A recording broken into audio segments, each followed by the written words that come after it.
Babanggit mo yung word na Salveo barley grass. Pwede bang may bahagi mo sa ating mga viewers itong Salveo barley grass?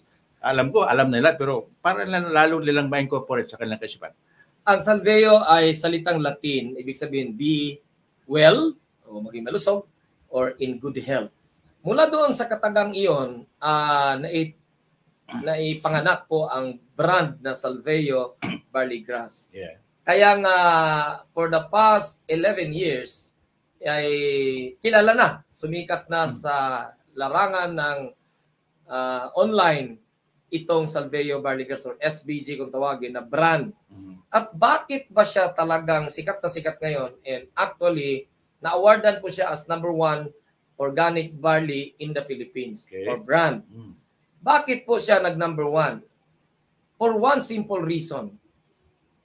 Ang produktong ito or brand na ito ay pwedeng gamitin mula 6 months old na bata, baby, hanggang old age. Galing. So, from that gap, 6 months to old age, unlimited ito. Pag sinabing old age, 60, 70, 80. Yeah. Pwedeng gamitin. Ibig sabihin lamang, para siya sa lahat ng tao na gustong humaba ang buhay.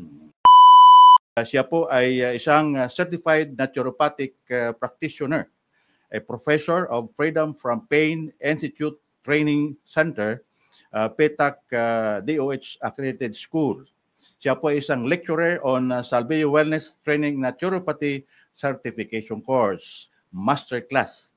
Ang ating po kaibigan, a training director, mentor coach of Salveo, walang iba, si Dr. Ray Tesoro. Good morning, Doc Ray. Good morning po sa inyong lahat. Colonel Sultan, thank you. At kami at ako ay naunlakan at naimbitahan sa inyong programang napakahusay, no? Kalikasan at kapaligiran. Napakaakma na topic or programa kasi sa panahon ngayon, napaka-importante ng ugnayan ng dalawa na yun, kalikasan at kapaligiran. Lalo na pagdating sa kalusugan. Yes po, at meron nga pong kasabihan na health is wealth. Tama. At meron ding kasunod pa niyan na ang sabi, no, kung nasa DNR, ang kalusugan daw ay nanggagaling from the food we eat, from the water we drink, and from the air we breathe. Okay? Exactly. Pwede bang ma-share mo sa atin, mabahagi mo yung background at yung expertise mo sa wellness? Ganito po, nung nagtapos ako ng agrikultura, na balin yung attention ko about health kasi interconnected itong wellness at saka natapos ko nga pag-aaralan yung halaman. At pero may nag-trigger yung nag-trigger talaga bakit ako napunta sa alternative medicine o itong naturopathic way of treating or tumulungan na gumaling yung tao pagdating sa mga sakit-sakit nila or karamdaman dahil doon sa lola ko. Nung namatay, panganay kasi akong apo, nung namatay kasi si lola, mga siguro 9 years old, 10 years old ako that time. Okay. At nung experience na yon ang nagmulat sa akin na mag-aral ng medisina, doctor of medicine.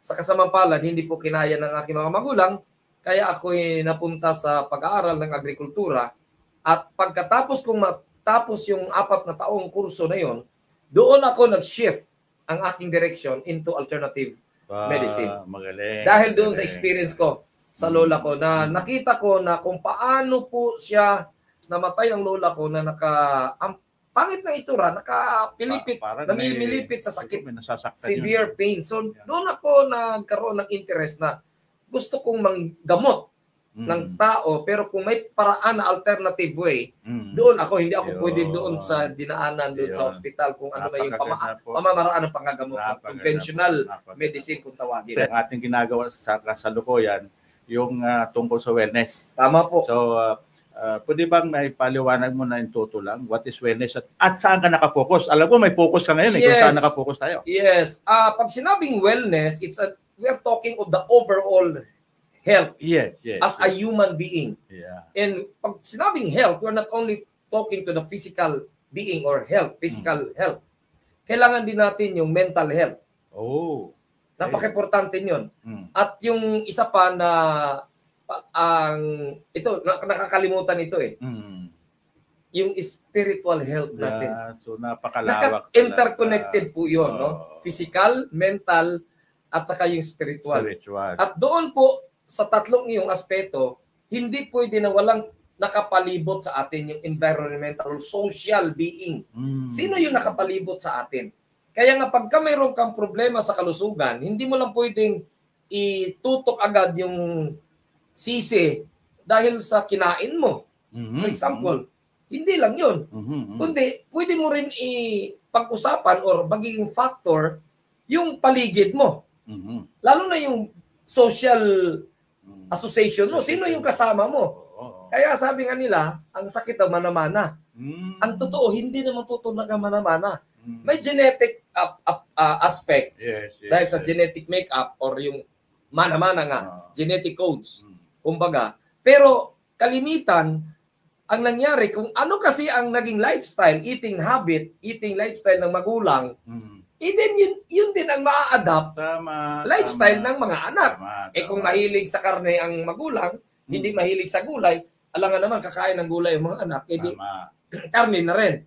Alam niyo naman, pagka puro fatty foods ang kinakain natin, later on in life, you will develop a lot of diseases, specifically heart disease. How can we maintain a balanced diet, and what are some essential nutrients for optimal wellness? Papasok tayo doon.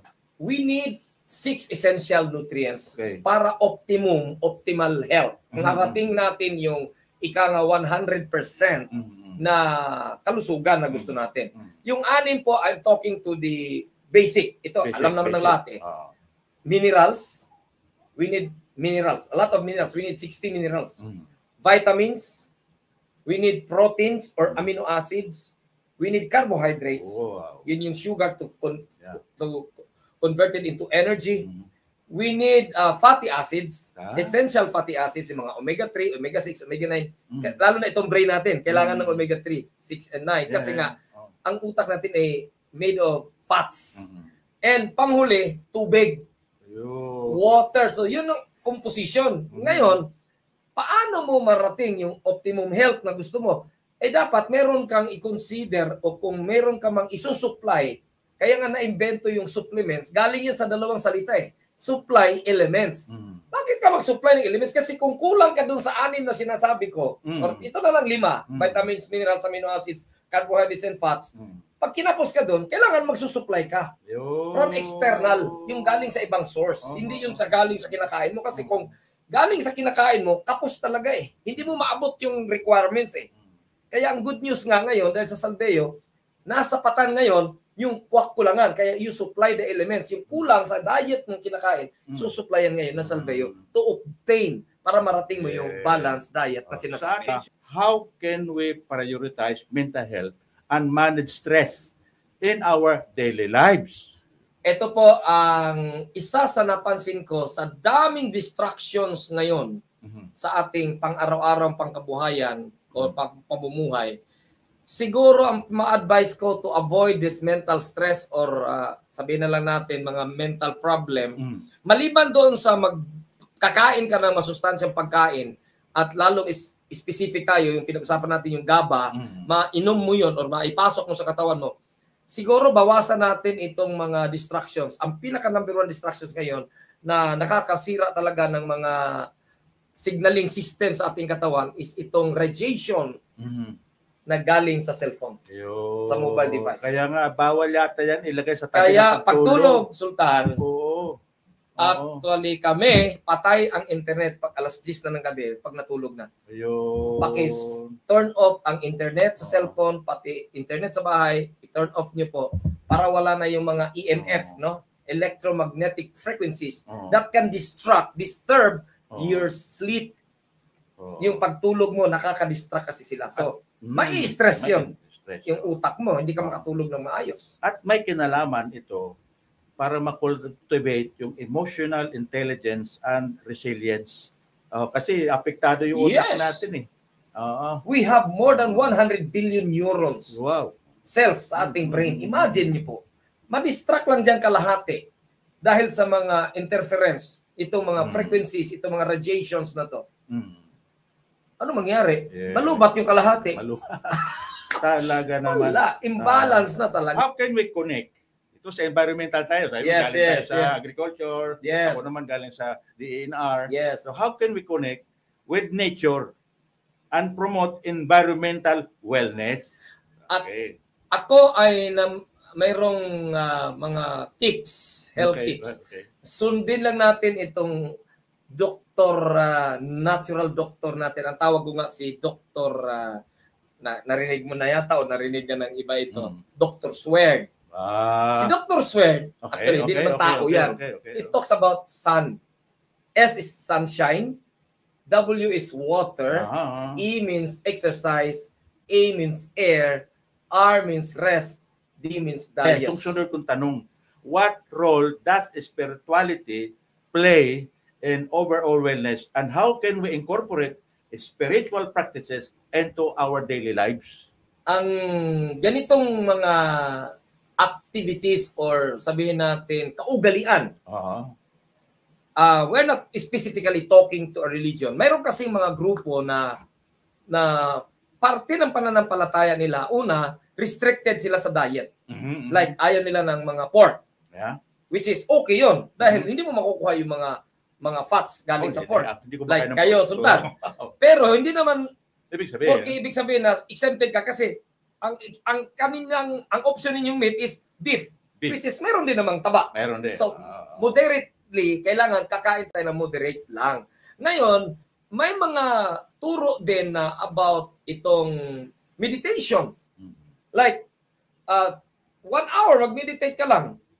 You are talking to your creator. Yeah. Early morning, 6 to 7 o'clock. Or at night, minsan, early morning, mga 4 or 5 o'clock. Madaling araw. They meditate for 1 hour. Yeah. Without talking, without saying anything. They're just, parang nakaganon lang sila.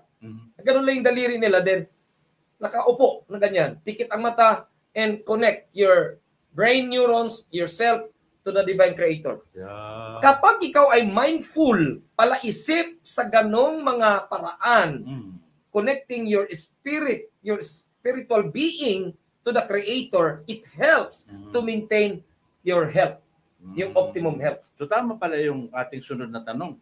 How can we promote sustainability and reduce our environmental footprint? Tama. Dahil doon, nasanay ka na sa ganon na sistema ng katawan mo, giving appreciation to the creator, na siya naman gumawa lahat ng mga halaman, mga gulay, mga tanim, mga prutas. Ngayon, pag ikaw ay nag-shift ang iyong attention or way of living, lifestyle mo, more on fruits, more on vegetables or greens, ay sigurado ako na mapopromote mo ang maapektuhan ang buong environment at mapopromote itong tinatawag nating healthy living. In such a way, pagka yun ang nagiging mindset mo na, na unahin mo talaga ang greens or unahin mo yung mga vegetation or vegetables, sabi nga sa Bible, Romans 42, di ko makalimutan to eh. Kung mahina ka daw, you eat vegetables, gulay. Kasi tayo talaga nilikha, intentionally, nilikha tayo ng Diyos, hindi kasabwat, kundi konektado tayo sa halaman. Connected tayo sa greens. Connected with nature. Nature. Yes, Connected with nature. Kaya nga yung chlorophyll, yung sa greens, sa salveo, dugo ng halaman yan, dugo ng salveo ng barley. Pag ininom mo nga nalipat din yung buhay, yung dugo, sa katawan mo. Kaya buhay na buhay ka pag uminom ka ng salveo. That's how you connect with environment, with nature. Yes, yes. Tama-tama sa ating mga viewers ngayon. Napakahalaga po namin pinag-usapan dito kasi ito yung overall wellness. Yes. Sabihin, sama-sama na. Yes. Sama-sama na lahat. So, yes. Nakakapagbigay ka na advice na anong dapat gawin. Tama po. Ano pang ibang dagdag na advice mo, steps para lalo nilang masustain yung kanilang wellness, well-being nila? Una, ito palagi ko itong sinasabi. Yung doctor's word ko nga, sundin lang nila yun. Libre naman yun. Wala namang bayad yun. Magpainit ka ng araw. Uminom ka ng tubig, 2 to 3 liters a day. Kumbaga, ito na lang, Kailangan mo lang talaga mag-focus ka, maging mindful ka, maging palaisip ka sa kung ano ang isusubo mo, anong iinumin mo, at higit sa lahat, ano ang magiging reaksyon kapag sumubra ka o naging abusado ka sa ganitong aspeto. Halimbawa, mahilig ka sa mga matatamis na pagkain. Alam naman natin na in excess, lahat ng sobra ay bawal or nakakasama. Pagkasakto lang, moderate lang, na kaya mong tunawin, kaya mong gamitin, like yung sugar, we need sucrose, we need actually glucose, para pang energy yan eh, pang palakas ng ating katawan. Pero pag sumubra, hindi rin maganda. Kaya, be mindful, palaisip ka na, sakto lang. At huwag kalimutan kung anong kulang, anong wala sa kinain mo for that day, kinapos ka, mag-supplement ka. And Salveo is the best supplement na pwede mong idagdag araw-araw. So, ang isang tanong, may kinalaman ito doon sa tools. Anong mga tools na pwede mong i-recommend sa tao o sa ating mga viewers ngayon na gustong ma-improve ang kanilang wellness habit? Okay. Ang pinakamagandang tools, balik ulit tayo dito. Yes. Sa cellphone. Alam mo ba may kalendaryo dito? May reminder ka dito? Ako, nilalagay ko lahat ang mga reminders ko dito. At isa sa mga reminders ko dito, 6 o'clock nakalagay, Steak Salveo. Mag-a-alarm ito kasi minsan, lalo pag hindi ka pa sanay, mag-create ka pa ng habit. Kung nasanay ka na kasi early morning, anong nasanay mo? Timpa ka ng kape. Ipigla kong binago yan. Nung dumating si Salveo sa akin 3 months ago, 4 months ago, kailangan ko siyang isingit eh. Bago ako magkape, mag-Salveo muna ako. At yung kulang sa kinakain araw-araw, kulang ka ng vitamins kasi halos process na ang pagkain ngayon. Sino bang mahilig kumain ng mga processed food? Halos lahat yata. Pag chinek mo nga, anong kinain mo kaninang agahan, kaninang almusal mo, kaninang tanghalian, sigurado, mabilis na pagkain or fast food. Baka nag-drive-thru lang. Lahat yan process. Lahat ng kinakain, pati bigas, spray chemicals.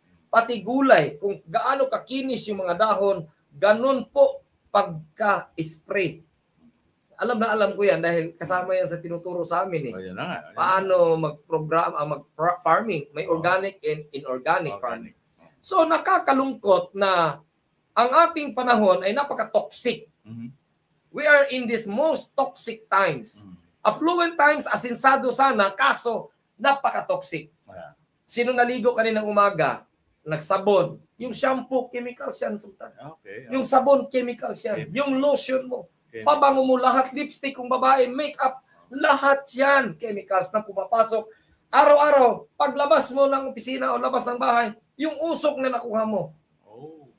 Yung mga nag-i-smoke, kahit hindi ka naninigarilyo, yung usok ay mapunta sa iyo. Second smoker, passive smoker. Alam mo ba 70% ng datos, mas nauuna makalyang cancer ang mga passive smoker at yung mga nakalanghap lang ng usok ng sigarilyo. Ng vape, uso ngayon ng vape. Akala ng mga nagbi-vape ay okay lang. Kung saan-saan sila kasi mabango, wala daw chemicals. No.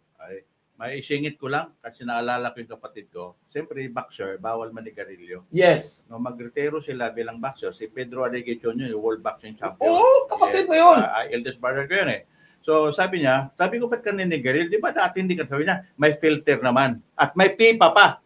Ibig sabihin, may filter na, may pipa pa. Sabi ko, tingnan nga natin. Nung binuksan ko, tinanggal ko yung filter, nigitalikot ko nung bulak yung loob. Sabi ko, tingnan mo putik. Ibig sabihin, pumapasok yan sa lungs mo. Alam mo kung ano kinamatay niya? Lung cancer. You see? So, kahit nanigarilyo siya, latter life na. Later na. Yung hindi siya bata. Medyo may edad na kasi retired na ang boxer. And yet, inabsorb pa rin or nakarating pa rin doon ang nicotine. Dumikit pa rin sa baga. And speaking of baga, pang-apat yan sa vital organs nating katawan. Brain is number 1, number 2 is the heart, number 3 is kidneys, number 4 is lungs, and number 5 liver. Okay. Ito ang number 4 livers, number 5 pala lungs. Ang oxygen, pag pumasok yan sa katawan, doon yan papasok sa mga air sacs kung tawagin. Pag yan napuno ng nicotine or ng pollution ng anuman, mga chemicals, hindi na makakapasok yung oxygen. paano pa siya tatagos doon sa bloodstream para dadalhin doon sa ating sa utak, sa organs na kakailangan din ng oxygen. May harang na eh. May harang na. May stampede, kumbaga. Parang kung paano makapasok? ihambing natin sa aircon ng kotse, yung kanyang yung filter. Oo. Kailangan di ba pinapalitan? Pag hindi yan pinalitan, marumihan. Hindi ito nga, yung aircon na lang natin sa bahay, mayroon yung foam na filter sa loob ng kwarto mo. Bubuga ng hangin. Pero magtataka ka, may filter siya. Kasi i-recycle yan eh. May mag-absorb doon sa loob eh. Kailangan dadaan doon sa foam. Required yan every month mong linisin. Nakakatulong talaga itong palaisip ka sa kalusugan. Lalo na tayo mga nagkaedad. Dahil ako naman talaga hindi sakitin. Dahil nung natuto akong, nung nag-aral ako ng alternative medicine, 1997, 27 years ago, naging na ako palaisip ako sa kalusugan ko. Prevention is more better than cure. Yun ang naging motto ko. Prevention. At ang mindset ko that time, kahit bata pa ako, 21 pa lang yata ako that time, or 22, wala akong milyones para sa heart bypass. Wala akong pera para sa dialysis. Wala akong budget para sa diabetes. Yun ang isinaksa ko sa utak ko. Kahit mayroon naman akong pera. Pero sinabi ko, wala akong budget dyan sa heart bypass. Kasi that time, 1 million ngayon, 3 million na pala ang bypass. Ay, grabe. Napakamahal eh. Tapos, sabi ko nga kung tatanungin kayo, librehin ko kayo. Librehin ko kayo. Wala kayong babayaran. Sino gusto magka-bypass? Sino gusto magka-diabetes? Sino gusto may stroke? Ayaw naman kahit libre. Siyempre. Pero the truth is, kahit ayaw mo, pero pag tinanong ko, yung diet mo, lifestyle mo, papunta ka rin doon eh. Ibig ko sabihin, kailangan talaga tayong palaisip. Hindi lang yung nakikinig. Kumilos tayo at isipin at sabihin mo sa sarili mo, kailangan kong baguhin ang lifestyle ko. Kung hindi mo baguhin, later on, aanihin mo rin yan. Bato sa langit. Bato sa langit. Huwag sana magagalit. Ang magalit, bukulan sana sa. Okay. Ganito yun. Napakaraming mga kaalaman through internet, sa mga... Nandiyan si Uncle Google. Puntua. Google, madali. Kay Mitaal, tanungin mo lang, sagot agad eh. Tama. Ngayon, ang problema, maraming kaalaman, wala namang aksyon. Tama sinasabi mo. Saka na, masarap eh. Malaking pagkakaiba sa tubig lang at tubig na may salbayo. Kasi loaded yan ng balancing nutrisyon na kailangan ng cells natin para mabuhay ng matagal. At dugtong natin dyan, sabi ng brain ko, nagtitikan na ng salvia barley gas, bawal na soft drinks. Kahit wala yung traffic officer ko, hindi na ako nagtitik. Nagkaroon ng subconscious mo, nagmamaniubra na, nagtitimon siya ang nagta-traffic enforcer na sa sarili mo dahil na nagiging habit mo na siya. Kaya tama sabi ng iba, dalawang klase ito sa health. Kung gusto mong maging magandang health mo, gawin mo yung tama. Huwag mong gawin yung mali. Of course. Yung bad habit, alisin. Yes. Pagdating naman sa income, gawin mo yung dapat gawin para naman doon sa pangbulsa mo. Yes. Tama Dalawa kasi ang sakit ngayon arthritis, diabetes, saka yung bursitis. So napakaraming ganun. At balita ko dito sa Salve Vargas, napakaganda. Ano yung mga itinuturo mo na pwedeng mapakinggan ng ating mga viewers na pwede lang ma-absorb sa ngayon habang may oras pa tayo? Hindi lang tayo, Sultan, salamat sa tanong na hindi lang kasi tayo nagpo-promote ng pangkalusugan. Kasi ang mission ng Salveo is dalawa, saving lives and changing lives. Save lives because of Salveo Barley Grass, pwede matulungan yung mga tao may karamdaman. Matulungan hindi namin sinasabing gagaling ka, matulungan ka. Kasi ang doktor mo na talaga ang magpapagaling sa yung immune system mo. Kaya may built-in doctor tayo doon. Yun ang magpapagaling. So tutulungan ka, lumakas yung resistensya mo, lumakas yung katawan mo para hindi ka magkasakit. Number 2, meron po kasing negosyo or hanap buhay. Sabihin lang natin, may livelihood, pangkabuhayan sa Salveo Corporation. Kasi hindi lang, pagka maganda produkto mo, masarap kasi ibenta eh. Tama. Or wag na lang gamitin natin salitang benta.